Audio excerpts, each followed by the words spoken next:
Bonjour. Vous êtes romancier, faut-il vous présenter depuis votre succès planétaire, il n'y a pas d'autre mot, Les Fourmis. Vous avez vendu plus de 30 millions de livres à travers le monde, traduits dans une quarantaine de langues. Et c'est une des rares bonnes nouvelles du confinement.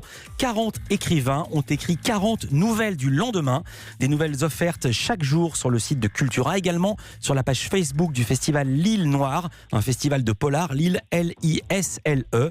40 auteurs, dont Michel Bussy, dont Mathias Malzieu et vous-même, Bernard Werber. Racontez le projet vu de votre point de vue. Pourquoi vous avez dit oui ? Ça vous faisait une occupation ? Oui. D'abord, j'écris une nouvelle tous les jours. C'est une sorte de petite gymnastique de créativité que j'aime bien pratiquer. Toujours ou depuis la crise ? Non, j'écris toujours, mais le grand truc, c'est que en fait, j'écris pas tous les jours une bonne nouvelle. Oui. Donc après, je sélectionne. C'est plus la quantité que la qualité. D'accord. Donc après, je sélectionne les meilleurs. Et là, quand Cultura et l'île sur Noire m'a proposé ce projet, je me suis dit, c'est amusant de réfléchir à quelque chose qui soit un peu plus sympathique que dire qu'on va avoir des problèmes. La science-fiction souvent est associée à quelque chose précisément de pessimiste. Ouais. Alors je crois qu'il faut arriver à dire, attendez, il y a une possibilité que les choses s'arrangent et que tout ce qui nous arrive finalement ce soit pas si mauvais que ça. Vous venez de répondre à la question qu'elle est arrivée, sur quelle base vous étiez parti. Alors Bernard Werber, j'ai une surprise pour vous. La nouvelle est très courte et j'ai demandé à un très grand comédien et un très grand lecteur de commencer à la lire pour nous. On va écouter Jacques Weber qui lit votre nouvelle Homo Confinus. Quel honneur! Ils avaient dit que cela allait durer 3 semaines, c'était il y a 3 ans, et puis tout le monde avait fini par s'habituer à vivre confiné chez soi. En fait, l'être humain s'adapte à tout. On était passé de l'Homo sapiens à l'Homo confinus. L'homme préhistorique était sorti de la caverne pour se répandre sur toute la planète, puis se retrouver confiné dans son salon, où il avait trouvé toute solution à sa survie. Le divan, la télévision, la télécommande, l'ordinateur, le smartphone, les conserves, le surgelé, le micro-ondes, le renouvellement était assuré par une distribution effectuée par drone. Cependant, le virus s'avérait de moins en moins une simple grippe et de plus en plus un truc compliqué, incompréhensible qui n'arrêtait pas d'évoluer. Et le nombre de morts continuait d'augmenter. Il y avait en outre des émeutes dans certains quartiers car les pauvres attaquaient les épiceries et les pharmacies. Il fallait en venir à des mesures encore plus drastiques.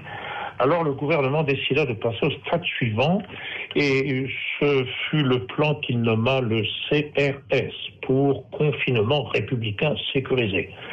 3 mots qui en soi étaient plutôt rassurants mais qui signifiaient l'installation d'une vie souterraine. Alors on s'arrête là, d'abord réaction. J'aurais su que Jacques Weber allait lire mon texte, je l'aurais écrit encore mieux. C'est un grand honneur.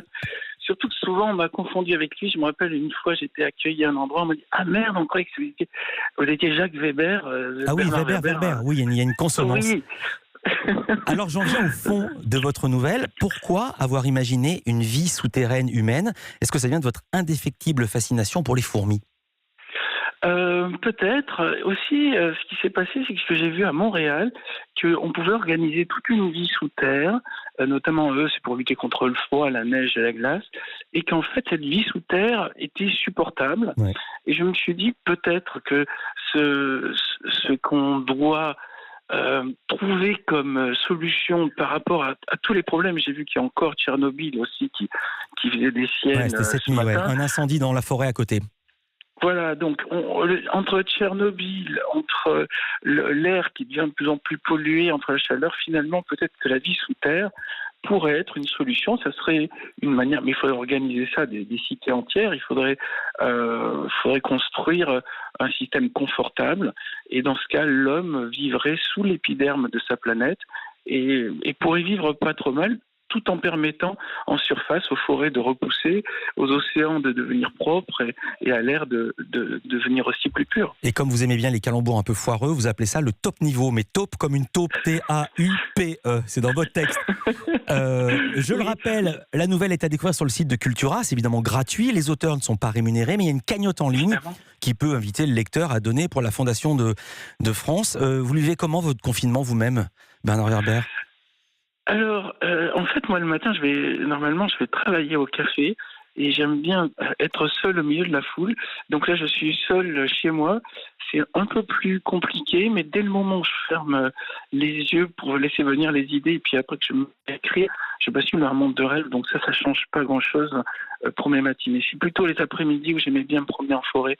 Et là, ça fait quand même plus de 20 jours que j'ai pas bougé de chez moi. Ouais. Et je trouve quand même qu'il y a une chose, c'est que les nouvelles technologies, le fait qu'on ait tous ces ordinateurs, toutes ces machines, ça permet quand même de vivre ça bien mieux que le vivaient nos ancêtres quand ils devaient avoir la peste, ils devaient rester enfermés. Ah bah sans tiens,